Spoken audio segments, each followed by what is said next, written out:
டைகிராஃப். டைகிராஃப்ல நமக்கு வவல் டைகிராஃப் இருக்கு, அப்புறம் கான்சனன்ட் டைகிராஃபும் இருக்கு இல்லையா?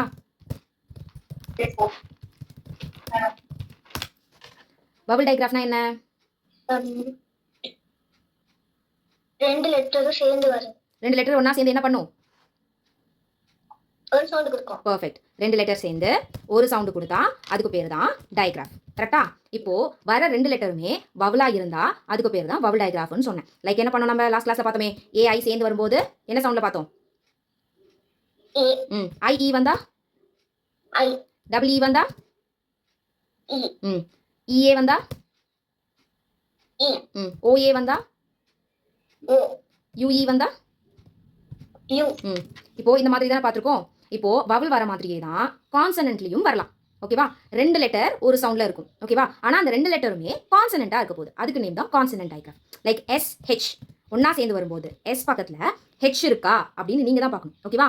வேர்ட்ல பாக்குறீங்க எஸ் இருக்குன்னா எஸ் பக்கத்துல என்ன இருக்குன்னு பாத்துருங்க. ஒன்ஸ் பார்த்துட்டு அதுக்கப்புறமா படிக்க ஸ்டார்ட் பண்ணலாம். ஓகேவா? எஸ் இருக்கு, பக்கத்துலேயே ஹெச் இருக்குன்னா எஸ்ஸுக்கும் ஹெச்சுக்கும் சேர்த்து ஒரு சவுண்ட் கொடுக்கணும். ஓகேவா? ஷ் அப்படின்னு எஸ்ஸுக்கும் ஹெச்சுக்கும் சேர்த்து ஷ் அப்படின்னு ஒரு சவுண்ட் கொடுக்கணும். ஓகே தானே? ஓகே. இப்போ எஸ் ஹெச் இ இ பி இப்படி இருக்கு. இப்போ இந்த வேர்டை நீங்க படிக்கணும்னா எப்படி படிப்பீங்க?